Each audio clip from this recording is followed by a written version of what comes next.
बिस्मिल्लाहिर्रहमानिर्रहीम। अस्सलामु अलैकुम रहमतुल्लाहि व बरकातुहू। उम्मीद करती हूँ कि आप सभी खैर वाफियत से होंगे। अल्हम्दुलिल्लाह मैं भी बिल्कुल ठीक ठाक। आज की वीडियो का आगाज़ हम इस दुआ से करते हैं कि अल्लाह सुब्हानहू व तआला से दुआ है कि रजब के महीने की बरकत से हम सब की परेशानियों को दूर कर दे और हमें ज़्यादा से ज़्यादा इबादत करने की तौफीक दे। आमीन या रब्बुल आलमीन। कम से कम एक बार आमीन करके नीचे कमेंट में डाल लिख दीजिएगा, क्या पता हमें से किसकी आमीन कबूल हो जाए। आज का टॉपिक है रजब के रिलेटेड। रजब सिर्फ एक इस्लामिक मंथ नहीं, ये अल्लाह सुब्हानहू व तआला की तरफ से वार्निंग भी है और इनविटेशन भी है। वार्निंग गुनाहों से रुक जाओ, इनविटेशन मेरे करीब आ जाओ। आज हम बात करेंगे रजब की फजीलियत, नेकी और गुनाह के बारे में। रजब की अनोखी फजीलियत, अनोखा कमाल। गौस पाक पीरानी पीर हजरत शेख अब्दुल कादर जलानी अपनी किताब अंतियल तालिबीन में सैयदना अब्दुल्लाह ज़ुबैर रज़ियल्लाहु अन्हा के हवाले से लिखते हैं, जो माह रजब में किसी मुसलमान की परेशानी दूर करे तो अल्लाह सुब्हानहू व तआला इसको जन्नत में एक ऐसा महल अता फरमाएगा जो हद नज़र तक वसी होगा। तुम रजब का इकराम करो, अल्लाह ताला तुम्हारा हजार करामतों के साथ इकराम करेगा।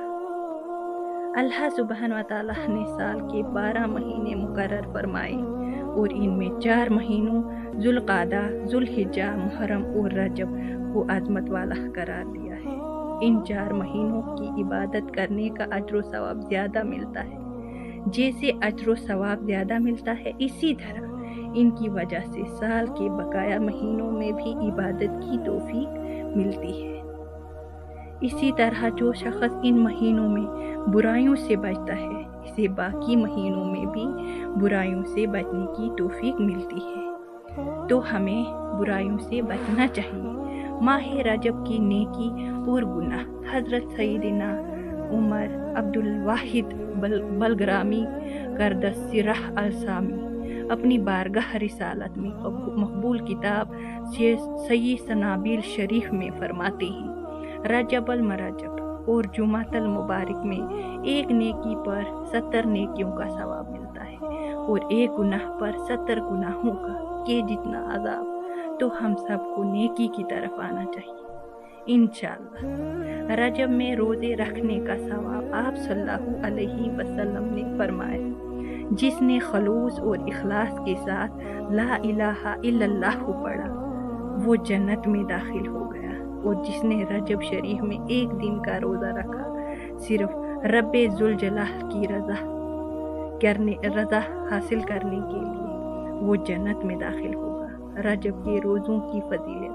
रजब के पहले दिन का रोज़ा 3 साल का कफ़ारा, दूसरे दिन का रोज़ा 2 साल का कफ़ारा, तीसरे दिन का रोज़ा 1 साल का कफ़ारा, फिर हर दिन का रोज़ा 1 माह का कफ़ारा। तो ये थी कुछ फजीलियत और अहमियत रजब की। उम्मीद करती हूँ कि आपको वीडियो हेल्पफुल लगी होगी, तो अपने प्यारों के साथ एज ए सदका जारिया ज़रूर शेयर कीजिएगा।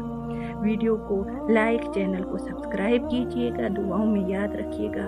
जज़ाकल्लाह खैर। अस्सलाम।